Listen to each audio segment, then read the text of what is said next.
Ayat wadduha ini diawali dengan kisah yang sangat membuat Nabi seperti orang yang sedih, yaitu bahwasanya setelah turunnya ayat-ayat Al-Quran dan surat-surat yang sebelumnya lebih turun lebih awal, ada satu jeda zaman, kira-kira berapa hari itu Nabi tidak mendapatkan wahyu. Jadi sampai Nabi itu kangen, ya, sampai Nabi apa? Kangen. Beberapa hari itu gak ada wahyu, gak ada turunnya. Malaikat Jibril alaihissalam gak turun sama sekali, sehingga Kanjeng Nabi kangen. Kadang-kadang sampai kangennya Rasulullah itu pergi dari rumah, pergi ke tempat gunung-gunung, melihat kanan kiri, melihat langit, seperti merindukan sesuatu, sallallahu alaihi wasallam. Tapi Rasulullah nggak melihat apa-apa, tidak melihat Jibril, tidak bertemu Jibril. Bahkan pernah ketemu satu perempuan, termasuk ujian yang Allah berikan kepada Nabi Muhammad SAW. Waktu beliau keluar di satu tempat itu ketemu perempuan ini perempuan vokal, tapi masih kafir. Dia bilang, "Hai Muhammad, saya lihat wajahmu kayak orang linglung." Kami orang bingung gitu. Sampai dia bilang, "Apakah setanmu sudah meninggalkan kamu?" Ya tak? Ma'ara illa anna syaitana qad tarakak. Kata si perempuan tadi, "Aku yakin setanmu sudah meninggalkan kamu." Maksudnya setan itu ya, dia ngeledekin Nabi itu kemasukan setan. Rasulullah tidak menjawab perempuan tadi, Rasulullah diam. Berlalu hari demi hari, Nabi betul-betul kangen kepada malaikat Jibril dan lama nggak turun wahyu. Ya. Dan Nabi dibully oleh orang-orang Quraisy. Orang-orang Quraisy sudah mulai ngomong, "Wah, Muhammad ini kenabiannya palsu. Hanya angkat-angkat tai ayam," kata orang-orang. Bahasa Jawanya itu kalau orang tuh semangat di awal, terus baru pertengahan berapa udah melempem, ini semangat tai ayam. Kayak tai ayam itu kalau awal keluar dia angkat, habis itu dingin, nggak percaya dia pegang sendiri.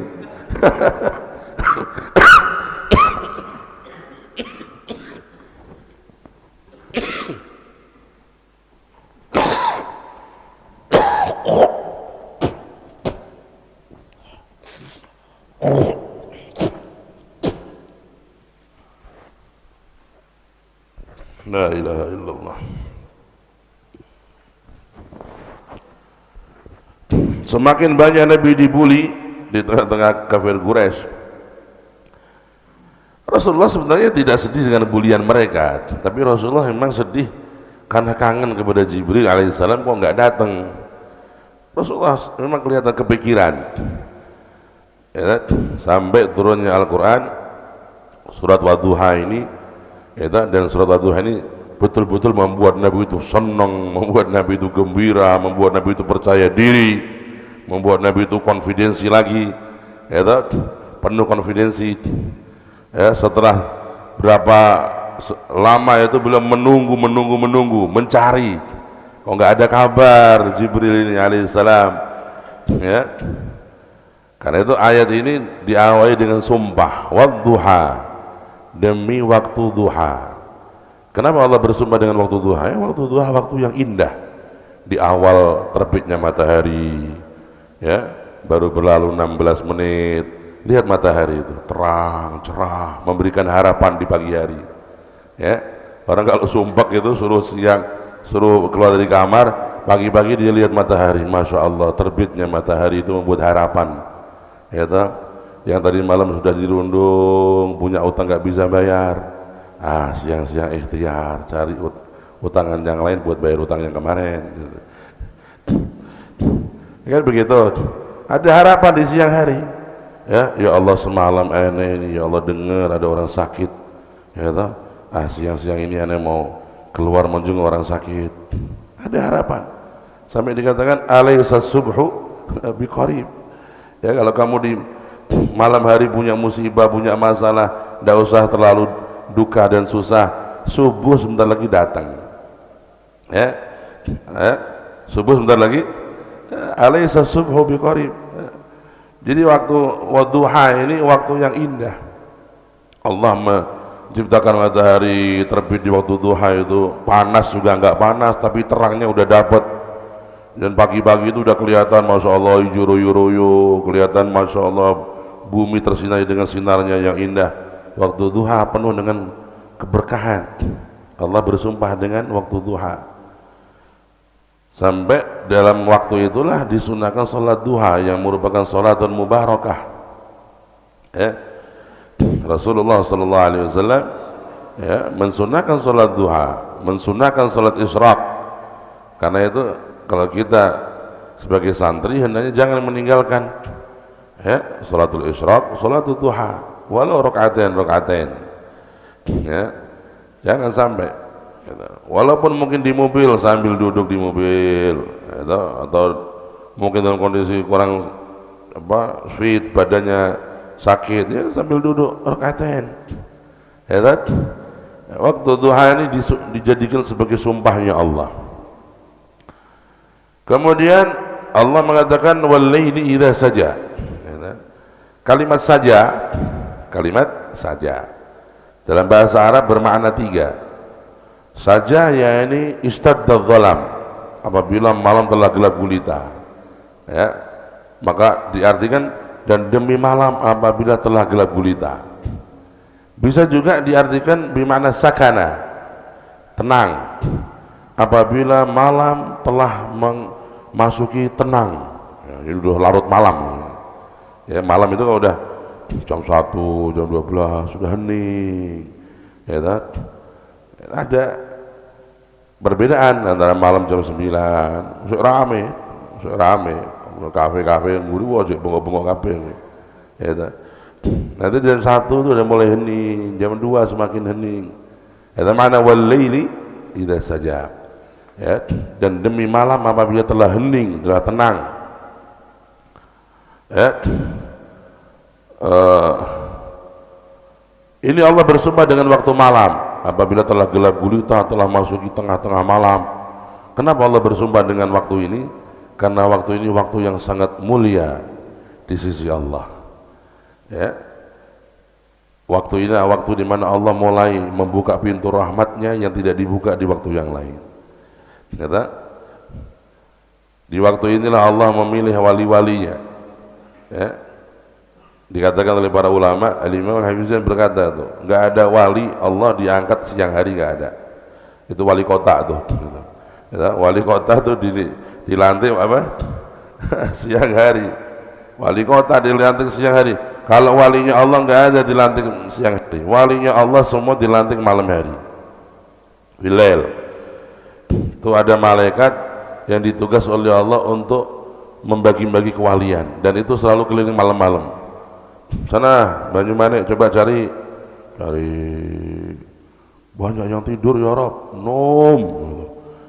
pindah yang lain ya, pindah sana ya, kampung yang lain. Al-malaikah mencari ya, kalau ada yang dia siap di malam hari jam 2 udah bangun, dia sujud, dia nangis, dia meminta, dia mengharap, dia memanggil Allah, ya Allah, ya Allah, dan Allah tahu kejujurannya dikasih sama Allah. Apa susahnya Allah ngangkat orang wali dalam satu kejap? Nggak ada. Ya boleh. Inna Allah idza ahabba fulanan rafa'ahu fi lahdah. Ya, Allah kalau mau dalam sekejap yang tadinya dia gali jadi wali. Ya, Imam Malik bin Dinar radhiyallahu anhu, beliau pulang dari masjid, pulang dari pengajian. Imam Malik bin Dinar itu awalnya juga pemabuk, terus dia tobat, mujahadah, tirakat, cari ilmu, jadi ulama, jadi wali besar. Malik bin Dinar. Kemudian pulang dari pengajian, dari majelis bersama para ulama, di tengah jalan lihat ada pemuda mabuk sampai pingsan, mulutnya keluar khamr,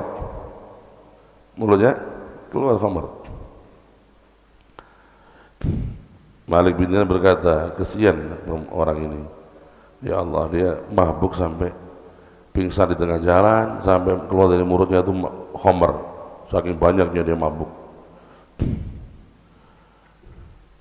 Kemudian pulang ke rumah, ya, sampai di rumah dia istirahat sebentar. Waktu sahur jam 3 pergi ke masjid di daerah beliau. Biasanya beliau masuk masjid itu beliau paling awal. Di malam itu beliau masuk masjid, kok ada orang di pojok masjid sujud. Heran dia, ada orang sujud masuk masjid sebelum aneh. Dideketin sama Imam Malik bin Dinar. Dia dengar si orang yang sujud berdoa dengan doa-doa yang indah. Dia berkata, Ya Rabbi, Ya Habibi, Ya Rabbi, Ya Rahimi, dengan doa-doa yang luar biasa. Imam Malik bin Dinar heran, kok ada orang bisa bermesraan dengan Allah, sujudnya lama, sambil menangis, sambil bercinta dengan Allah dalam narasi-narasi doanya itu. Dia tungguin. Setelah dia perhatikan, ternyata pemuda itu adalah pemuda yang tadi malam dia temuin mabuk sampai pingsan di tengah jalan. Imam Malik bin Dinar heran. Ditanyakan kepada orang itu, bagaimana ini? Allah kalau sudah mau mengangkat wali dalam sekejap jadi.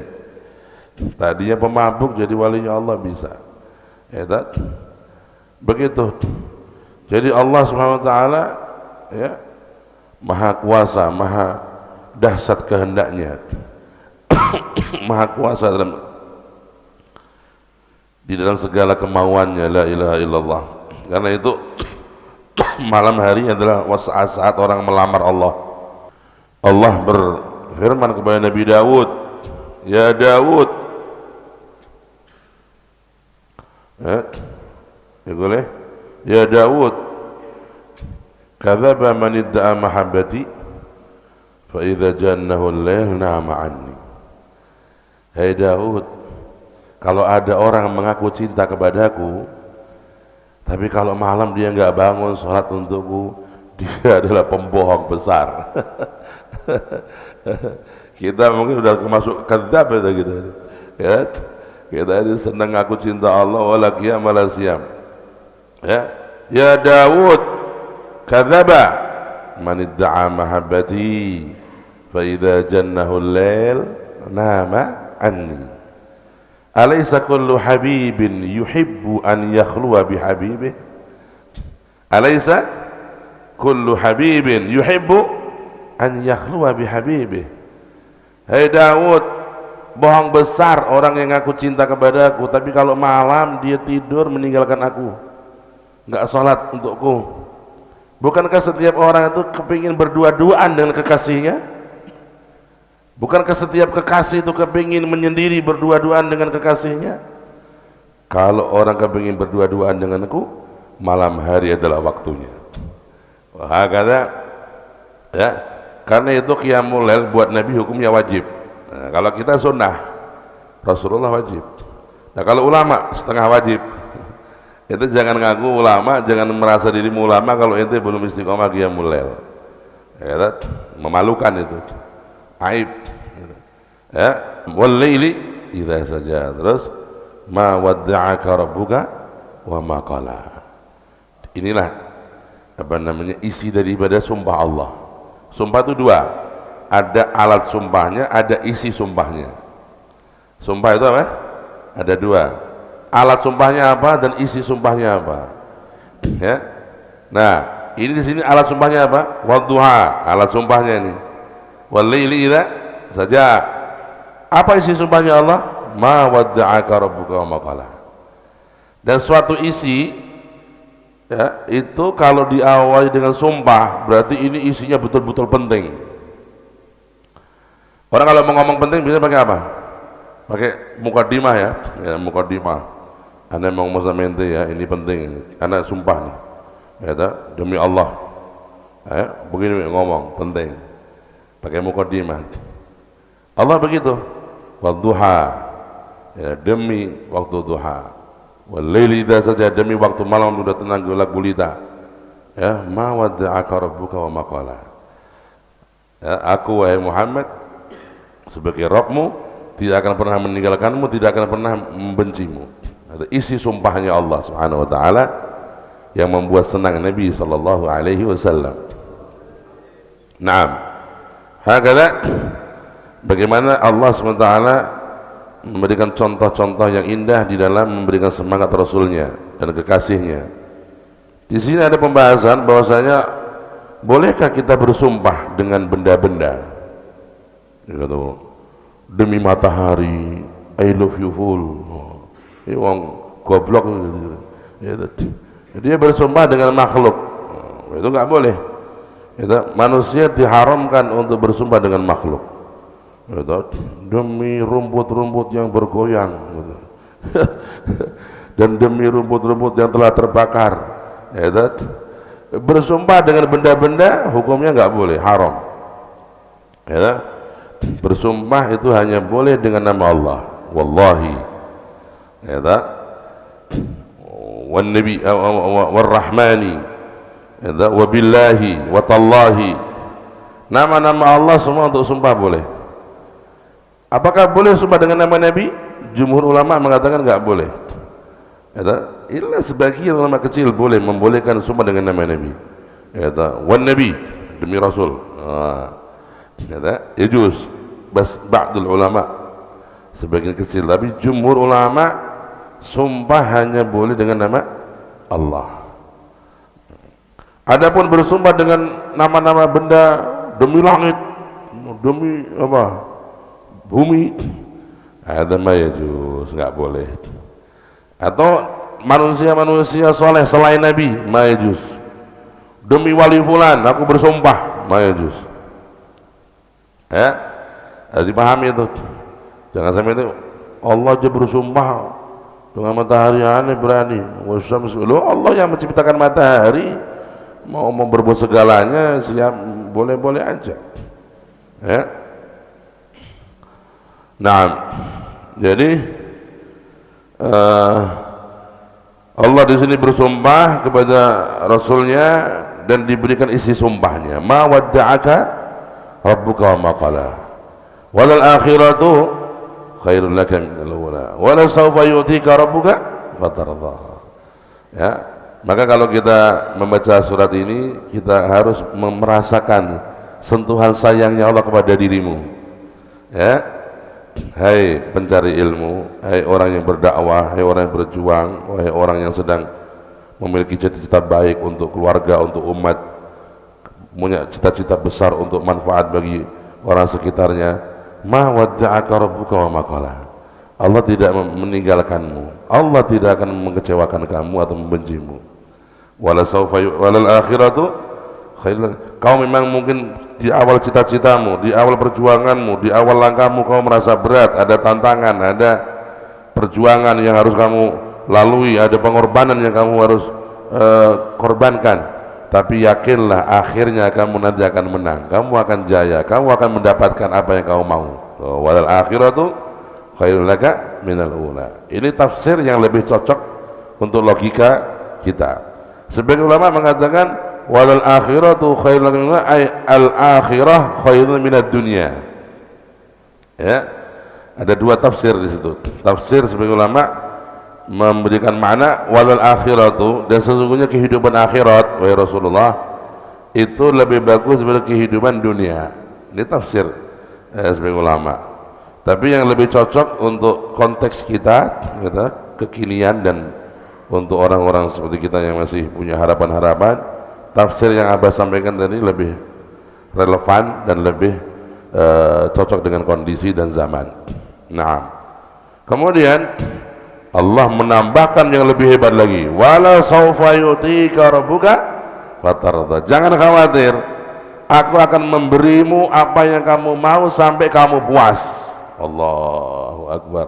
Ya, kalau orang membaca ayat ini, ya, maka dia akan semangat untuk berjuang, semangat untuk terus melangkah. Karena Allah menjanjikan kamu akan diberi oleh Allah. Ya, walaupun pemberian itu ya tentunya tidak sehebat Nabi, tapi kamu akan dapat dari berkahnya Nabi SAW, kamu akan dapat pemberian Allah sampai kamu puas. Ya, selama kamu ikut Nabi, selama kamu memiliki kiblatnya adalah Nabi dalam langkahmu, dalam perjuanganmu SAW. Ya. Dan ini digunakan oleh Nabi kesempatan. Ya, dalam kisah yang lain Rasulullah SAW kedatangan malaikat Jibril dan malaikat Israel.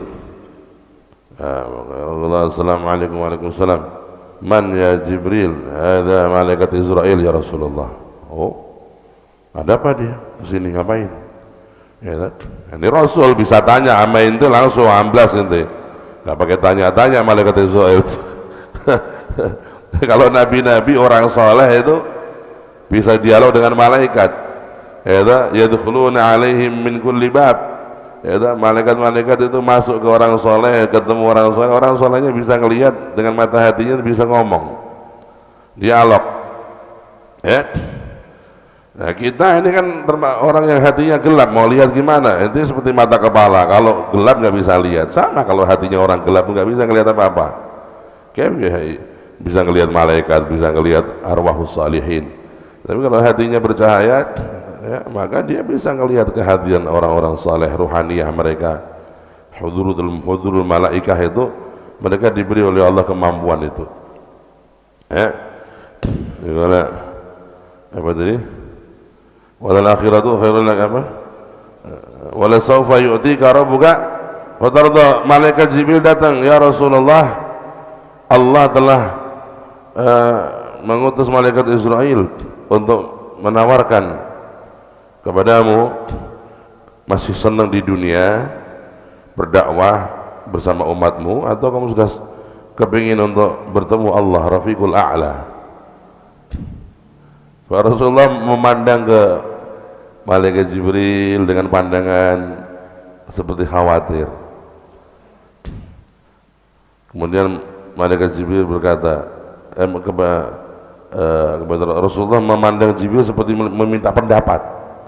Maksudnya, anak pendapatmu gimana Jibril? Maka Jibril, ar-rafiqul a'la ya Rasulullah, lebih bagus kau milih di alam samawi, kata malaikat Jibril. Maka ini uridu dhaman, saya kepingin jaminan, kata Rasulullah. Dhaman, ente sudah kejamin surga, ente kejamin segala kenikmatan di akhirat, di surga, kelas. Lah, bukan itu. Anda kepingin jaminan untuk umatku. Allahumma sholli ala Muhammad.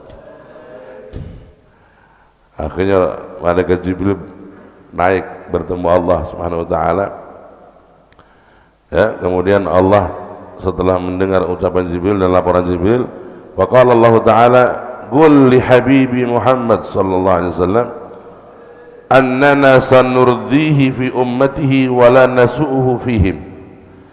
Sampaikan kepada kekasihku Muhammad bahwasanya aku akan membuat dia puas tentang umatnya. Aku jamin dia puas. Apa yang dia mau, ana mau kasih, dan ana tidak akan membuat dia sedih gara-gara umatnya. Begitu Allah SWT memberikan janji kepada Rasulullah SAW bahwa Rasulullah nggak akan bikin kecewa Rasulullah tentang umatnya, dan Rasulullah yang paling dipikirkan umatnya. Allahumma sholli ala Muhammad. Ya. Karena itu ketika Rasulullah juga disuruh milih, wahai Rasulullah, kamu disuruh milih oleh Allah, apa pilihannya? Separuh dari umatmu masuk surga, dijamin, atau kau memilih hak mandat memberi pertolongan, siapa yang kau mau? Rasulullah bilang, anda milih yang kedua, memilih kedua. Padahal kalau separuh umat masuk surga itu udah berapa miliar tuh. Separuh umatnya Nabi dijamin masuk surga, itu udah berapa puluh miliar tuh, dari mulai zaman Nabi sampai sekarang. Ya, maksudnya udah banyak banget, tapi Nabi hatinya nggak puas, puasnya lebih tinggi lagi. Aneh kalau dapat cuma separuh umat masuk surga, aneh kurang puas. Aneh kepengen yang kedua, aneh bisa menolong siapapun yang aku inginkan untuk aku entas dari neraka masuk surga. Faktar syafa'ah. Allahumma sholli ala Muhammad. Kata khuyirtu baina an yadkhula nisfa ummatil jannah wa baina syafa'ah fakhtartu syafa'ah. Aku disuruh milih oleh Allah antara jaminan separuh umatku masuk surga terjamin, ya, enggak perlu khawatir lagi, sudah terjamin separuh umatku masuk surga, atau aku suruh milih hak memberi syafaat, memberi pertolongan siapa yang ku mau, dan aku milih yang kedua, syafaat. Dan Rasulullah sallallahu alaihi wasallam sebagaimana kisah beliau sendiri, ya, dalam banyak riwayat, nanti di hari kiamat beliau akan sibuk itu mondar-mandir bainal jannah wan nar, ya, kata menemui malaikat penghuni penjaga neraka, ya Malik, ya khazinan nar, penjaga neraka, akhrij fulan, keluarkan kelompok ini, wa yukhruj afwajan, berbondong-bondong, yadkhulunal jannah bi syafaatin Nabi sallallahu alaihi wasallam. Rasulullah masuk lagi ke melihat lagi ke neraka, menemui malaikat Malik, ya malaikat Malik, keluarkan fulan, keluarkan sekian rombongan, sampai itu lagi nggak ada selesainya, orang sudah masuk surga, Nabi masih sibuk, Allahumma sholli ala Muhammad. Sampai itu malaikat Malik berkata, ya Rasulullah, sampai kapan nih orang-orang dikeluarkan semua dari neraka? Faqala hatta la yakuna ahadun min ummati finnar, sampai enggak ada satupun orang dari umatku di neraka, kata Nabi sallallahu alaihi wasallam. Saking sayangnya Rasulullah kepada umat begitu, kemauannya hebat, kemauannya tinggi, cita-citanya luar biasa, enggak kepingin satupun dari umat yang di neraka itu Rasulullah. Allahumma sholli ala Muhammad. Maka pantas kalau Allah itu cinta banget kepada Rasulullah, karena Rasulullah orang yang memikirkan umatnya habis-habisan, memperjuangkan umatnya habis-habisan. Alaihi afdhalus salati wassalam, sallu ala Nabi Muhammad, sallu ala Nabi Muhammad, sallu ala Nabi Muhammad. Kemudian ayat ini, di surat ini Allah mengingatkan, ya, biasa orang itu kalau kepingin memberikan keyakinan kepada seseorang, dikilas balik kepada kejadian-kejadian yang baik. Alam yajidka yatiman fa'awa. Kalau kamu sekarang mengalami lagi ada down, lagi ada sedih, coba kamu ingat, bukankah dulu kamu yatim? Ya, kamu yatim, ibumu meninggal kamu masih umur 6 tahun, bahkan ayahmu meninggal kamu masih di kandungan, ya, fa'awa, lalu Allah lah yang merawatmu, Allah yang menjagamu, dijadikanlah orang-orang di sekitarmu itu merawatmu, menjagamu, mencintaimu. Itu semua adalah kebaikan Allah, ya. Kalau Allah nggak sayang kepadamu, mungkin kamu sudah nggak sampai di langkah ini, ya. Seperti sebagian santri, ada sebagian santri kalau ketemu itu cerita masa lalu sampai nangis-nangis, ya, saya sampai di langkah ini, saya sudah bersyukur banyak, saya dulu begini. Subhanallah, bersyukur kepada Allah luar biasa, ya. Orang yang tahu nikmatnya Allah begitu. Kalau nggak disayang oleh Allah, nggak sampai ke pondok. Orang kalau nggak disayang oleh Allah, nggak masuk dalam lingkaran kebaikan ini, akan dicampakkan mungkin dalam maksiat, dicampakkan dalam jurang pergaulan bebas, dan khalas doya, ya, habis dibawa setan, ya. Itu Rasulullah diingatkan, ya, bukankah kamu dulu yatim, nggak punya ayah, nggak punya ibu, fa'awa, Allah menjagamu, Rabbmu menjagamu, melalui apa? Melalui datukmu Abu Talib, sayang banget sama kamu. Ya, Abu Talib ini sayang banget sama Nabi, sampai kalau Abu Talib itu punya kursi di Ka'bah khusus beliau, nggak ada orang yang duduk di situ, ya. Tapi kalau Rasulullah duduk di situ, dibiarin sama Abu Talib, sampai orang-orang Quraisy, wahai Abu Talib, ini cucumu, biar, ini khusus, ini khusus ini, ya. Setelah wafatnya Abu Talib dirawat oleh setelah wafatnya Abdul Muttalib dirawat oleh Abu Talib di umur 12 tahun. Begitu juga, padahal bukan anak asli, hanya ponakan, tapi sayangnya Abu Talib kepada Nabi melebihi sayangnya dia kepada anak-anak sendiri. Bahkan istri Abu Thalib yang namanya Fatimah binti Asad itu ibu didiknya Nabi. Jadi ibunya Sayyidina Ali bin Abi Thalib. Ayah istrinya Abu Thalib. Abu Thalib punya istrinya siapa? Fatimah binti Asad. Fatimah binti Asad itu menyayangi Nabi lebih daripada anak-anaknya sendiri. Padahal anaknya ada 12 orang. Semuanya nggak boleh makan kalau Nabi belum makan, sallallahu alaihi wasallam. Itu Fatimah binti Asad, Rasulullah saking mengenang jasanya itu kalau nyebut sampai ummi, ya, karena Rasulullah mengenang betul kebaikan Fatimah binti Asad, ya, begitu. Padahal ponakan, ya, tapi diutamakan dengan cintanya Siti Fatimah binti Asad. Nabi itu diutamakan. Semua anak nggak boleh makan sebelum Nabi Muhammad makan. Semua anak nggak boleh tidur di tempat itu kecuali Nabi sudah di situ. Begitu diutamakan. Kenapa bisa begitu orang-orang itu? Karena Allah menjagamu. Karena Allah yang mencintaimu, maka mereka dibikin cinta senang kepadamu. Fa'awa. Diingatkan Rasulullah tentang nikmatnya Allah yang besar. Ya. Dirawat Rasulullah dengan baik oleh Siti Fatimah binti Asad. Makanya waktu meninggalnya Siti Fatimah, Nabi sampai dengan bangga, dengan senang Rasulullah masuk ke liang kubur, ya, dan membopong sendiri itu jasadnya Fatimah binti Asad dan dimakamkan dengan tangan Nabi, diletakkan, dicepuri dengan tangan Nabi. Waqad innaha ummi, dia adalah ibuku, kata Nabi sallallahu alaihi wasallam. Wah, kata. Kemudian ingat lagi, wa wajadaka dhallan fahada. Bukankah kamu dulu itu mencari jalan kebenaran? Ya. Kamu mencari jalan kebenaran. Jangan diartikan Nabi sesat, nanti kamu salah paham. Ya, Nabi tidak sesat, Nabi itu mencari jalan kebenaran.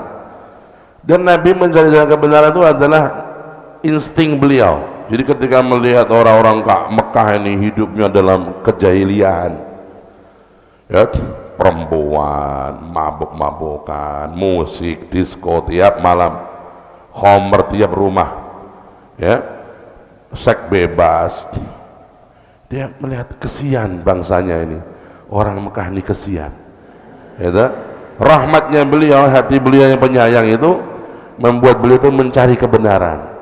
Ya Allah, bagaimana saya ini bisa menjadi manfaat bagi mereka, bagaimana saya bisa menolong manusia-manusia yang tersesat jalan ini, ya.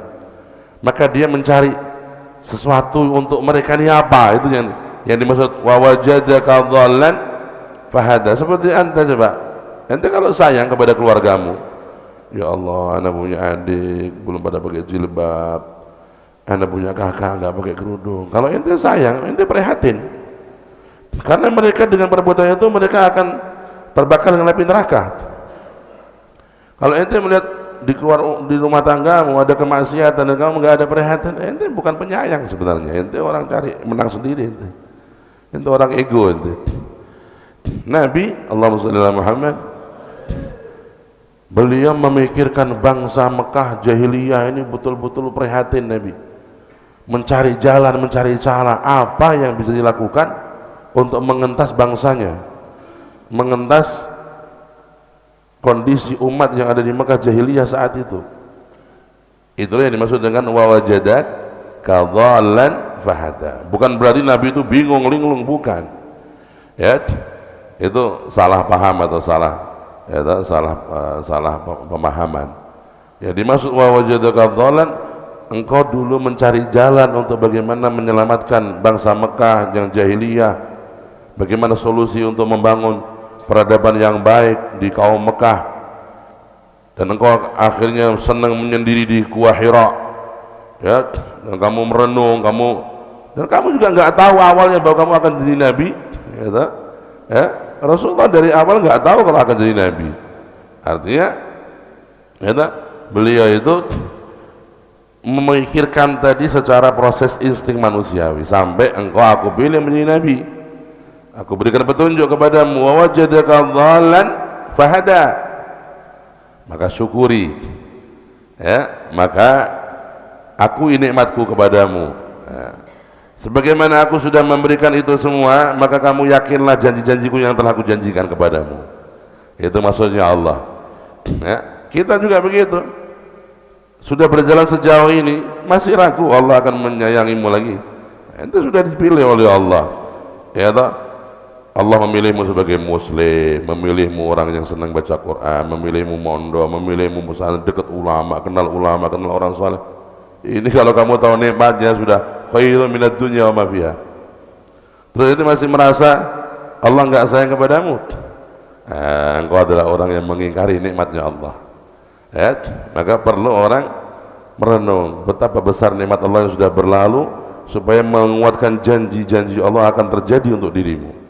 Ya, alam yajidka yatiman fa'awa, wajadaka dhalan fahada, wajadaka ailan fa'aghna.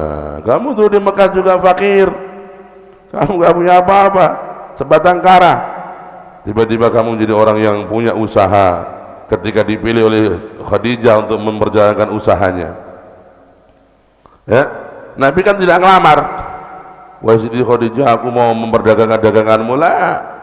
Ya, itu Nabi karena dikenal kejujurannya, akhlaknya. Siti Khadijah yang kepingin, aku kepingin Muhammad memutar dagangan saya. Ditawarkan, Rasulullah terima. Jadi Rasulullah menerima tawaran, bukan Rasulullah menawarkan diri lah. Ya, akhirnya Rasulullah menerima tawaran Siti Khadijah dan Rasulullah pergi berdagang ke Syam dan diikuti oleh pembantunya Khadijah, siapa namanya? Maisarah. Dan melihat keajaiban bagaimana keuntungan berlipat ganda dan waktu yang cepat. Dan Maisarah cerita bagaimana akhlak Nabi selama perjalanan, kelembutannya, akhlaknya, sabarnya, dan bagaimana naungan mendung kepadanya. Semua itu ketika pulang diceritakan Maisarah kepada Khadijah, sehingga Siti Khadijah alaiha ridwanullah jatuh cinta kepada Nabi. Allahumma shalli ala Muhammad.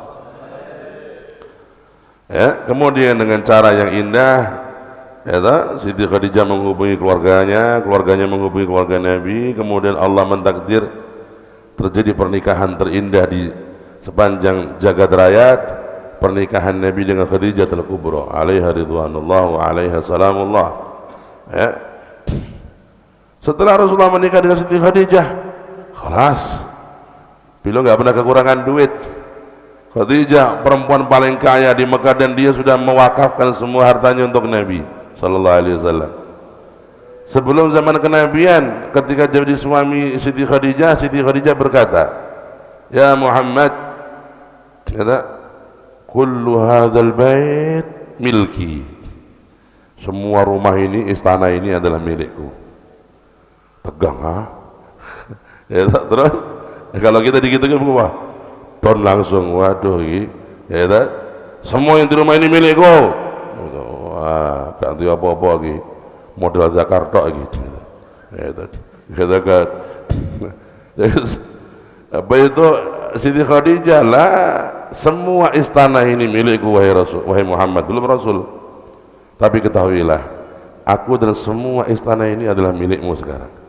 Ya, ya, itu termasuk Siti Khadijah itu. Beliau seorang wanita yang terjaga, terhormat, bukan perempuan sembarangan. Walaupun beliau sudah menikah 2 kali setelahnya, sebelum Nabi, ya, ada wafat, tapi Siti Khadijah wanita yang terhormat. Orang nggak berani sembarangan sama Siti Khadijah, karena dia dari nasab yang mulia, terjaga, kaya, iffah, terhormat, nggak gampang dideketin sama laki-laki. Itu namanya perempuan yang afifah, yang terjaga. Sama perempuan itu mau cari fotonya dia di medsos, orang atus semua dengan model gaya apa aja ada, bukan perempuan terhormat itu. Ya, dengan gampang dilihat orang di tengah jalan atau di medsos, apalagi dah. Ya, perempuan yang baik adalah perempuan yang tidak mudah dilihat oleh orang laki-laki yang bukan muhrimnya. Itu perempuan yang mahal, perempuan yang permata. Ya, Siti Khadijah begitu alaiha ridwanullah, ya. Dan Allah mentakdir Rasulullah itu dicintai Siti Khadijah lebih dahulu, agar tidak menjadi sebuah alat tuduhan bahwa Rasulullah itu menikahi Khadijah Kalau dia yang mau dahulu, kalau beliau yang mau dahulu, maka orang ngomong, oh ya seneng rondo sugih gitu. Ya, orang menuduh gitu. Tapi memang sengaja oleh Allah ditakdir yang kepingin Siti Khadijah, yang cinta dulu Siti Khadijah. Dan semua orang Mekah tahu bahwa nikahnya Nabi Muhammad dengan Siti Khadijah, yang kepingin adalah Siti Khadijah. Ya, bahkan yang membiayai itu Siti Khadijah. Gitu, segala perhelatan itu. Tapi dengan cara yang indah, bukan wes aku nikah sama kamu nanti aku yang bayari semua, beres, kamu tinggal modal zakar doh. Ini ngisi-ngisi uang gitu. Ya kan? Ngisi-ngisi uang gitu. Orang kok boleh kayak ngisi-ngisi uang gitu. Ya kan? Tapi Siti Khadijah tuh zakiyah, cerdas. Dia ngirim beberapa uang di bahasa kita ya puluhan juta, dikirim melalui satu perempuan. Perempuan tadi mengirim ke keluarganya Nabi, keluarganya Abu Talib. Wahai Abu Talib, ini adalah hadiah dari Siti Khadijah untuk jenengan dan keluarga. Ya, ternyata hadiah itu udah cukup untuk ngelamar Siti Khadijah, untuk ya untuk apa itu bahasa Jawa itu mah? Serah-serahan atau serah-serahan. Kayak sing durung balik kok coba bahas iki, ya atau error gitu. Ya Hasan bagus barang iki. Orang pati paham deh, gitu. Cek culun gitu. Jadi, bari barang kayak lapor bahas untuk kira-kira. Wis tau ngaji yo sing tenan ora usah bahas wong itu. Engko nek wayahe tak golekno dhewe gitu.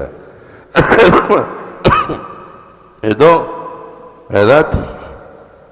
tadi wa wajadaka ailan wa aghna. Kemudian kamu dicukupi oleh Allah kebutuhanmu, masya Allah ya. Ila akhir. Kemudian Allah memberikan nasihat kepada Nabi, Allahumma shalli ala Muhammad. Fa ammal yatima fala takhar. Wahai Rasulullah, kalau kamu ketemu orang yatim maka kamu jangan mendolimi dia. Jangan mendolimi dia. Itu apa? Mengambil hartanya dengan semena-mena. Ya, terutama orang yang kerabatnya. Ada orang yang meninggal bapaknya punya warisan banyak. Itu anaknya yatim masih kecil. Kebanyakan tuh hartanya diambil kerabat-kerabatnya malah. Ya toh, sekarang ngambil sekian entek. Ya toh, apa dalam Al-Quran? Ya, di surah An-Nisa itu apa? Wa atul yatama amwalahum wala tatabaddalu khabitha bit-thayyib wala ta'kulu amwalahum ila amwalikum. Terus innahu kana huban kabira ila akhir ayat. Banyak pesan-pesan Al-Quran tentang bagaimana kita mengelola harta benda anak yatim yang diwariskan oleh orang tuanya atau bapaknya terutama. Alhasil, jangan kau zalim kepada anak yatim. Ya. Kenapa disebutkan yatim dulu? Ya karena sesuai dengan Rasulullah hidup yatim.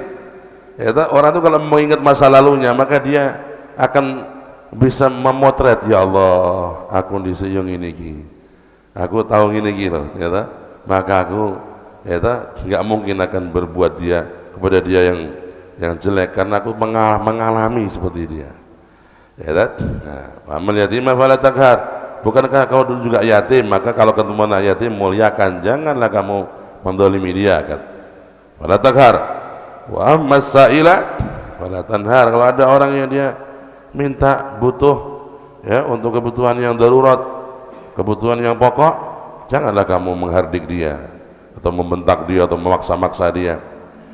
Kalau kau bisa beri, kalau nggak bisa doakan. Wa amma bi ni'mati rabbika fahaddits. Kalau kau dapat nikmatnya Allah maka sebut-sebutlah. Bagaimana menyebut nikmat Allah? Dengan dua. Perbanyaklah memuji Allah. Tegur alhamdulillah. Alhamdulillah. Perbanyak ucapan alhamdulillah. Alhamdulillah. Alhamdulillah. Lihat apa saja yang baik, alhamdulillah. Baik untuk dirimu atau untuk orang lain, alhamdulillah. Dengar berita baik tentang muslimin, alhamdulillah. Berita yang baik, alhamdulillah. Terus puji Allah. Wa amma bi ni'mati rabbika fahaddits. Atau juga makna yang lain, nikmatnya Allah maka kau ucapkanlah, ceritakanlah dengan perilakumu. Ya, kalau muslim berpakaian yang baik, niatnya menambahkan nikmat Allah supaya Allah dipuji. Santri berpakaian yang rapi, jangan santri berpakaian kolot, kumuh, bau, kelambi patang dino ganti-ganti sampai kalau ngimami mungkin terus makmum bodoh wah atau jangan begitu gitu. Innallaha jamilun yuhibbul jamal, innallaha thayyibun la yaqbalu illa thayyiba.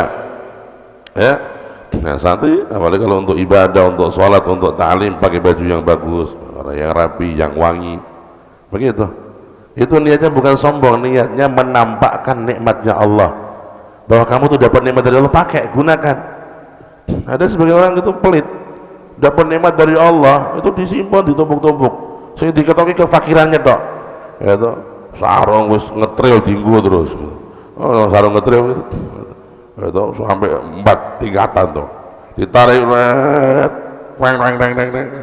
gitu. Itu orang-orang yang tidak mensyukuri nikmat Allah, ya. Jadi menambahkan nikmat Allah baik dengan ucapan bagus atau dengan tindakan, yaitu supaya Allah melihat bahwa kamu menggunakan nikmatnya itu untuk ketaatan kepadanya. Bil hadis innallaha yuhibbu an yara athara ni'matihi ala 'abdihi. Innallaha yuhibbu an yara athara ni'matihi ala 'abdihi. Allah itu cinta, senang, demen kalau ngelihat hambanya itu menampakkan nikmatnya Allah untuk ketaatan kepadanya. Ya Allah, anak pakai baju bagus, dapat sarung, dapat ini karena aku mau taat kepadamu, menampakkan nikmatmu ya Rabb. Ada dapat pahala. Niatnya baik kok, bukan untuk niat pamer-pamer kok. Supaya Allah senang tadi itu. Allah tuh senang kalau ngasih nikmat ke hambanya dan hambanya itu menggunakannya. Seperti ini ngasih sarung temanmu nih, ya akhi ini hadiah lak ya, hadiah. Wis tak anggone langsung. Itu seneng enggak? Tak pernah ente. Ya ukhti, anak kasih ente hadiah nih. Abaya buat anti mahabbatan laki, ya anak senang sama minta kasih, ya tak pakai langsung, itu senang. Ya, Allah begitu, Allah senang kalau kasih nikmat ke hambanya, hambanya menggunakannya dengan niat yang baik ya, untuk taat, untuk ibadah, untuk kebaikan, untuk ya, kemanfaatan.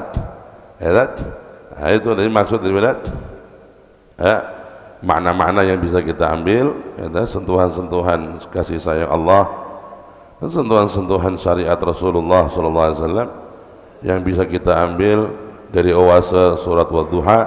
Mudah-mudahan Allah memberikan barakah di dalam ilmu, di dalam amal, di dalam segala yang dititipkan kepada kita, dan semoga Allah memberikan kita keterbukaan dalam memahami ayat-ayat Al-Qur'annya, dan kita dilayakkan untuk menjadi pemilik, pembawa rahasia-rahasia kalam sucinya, dan mendapatkan keberkahannya dan syafaatnya di dunia wal akhirah. وصلى الله على سيدنا محمد وآله وصحبه وسلم والحمد لله رب العالمين. الفاتحة.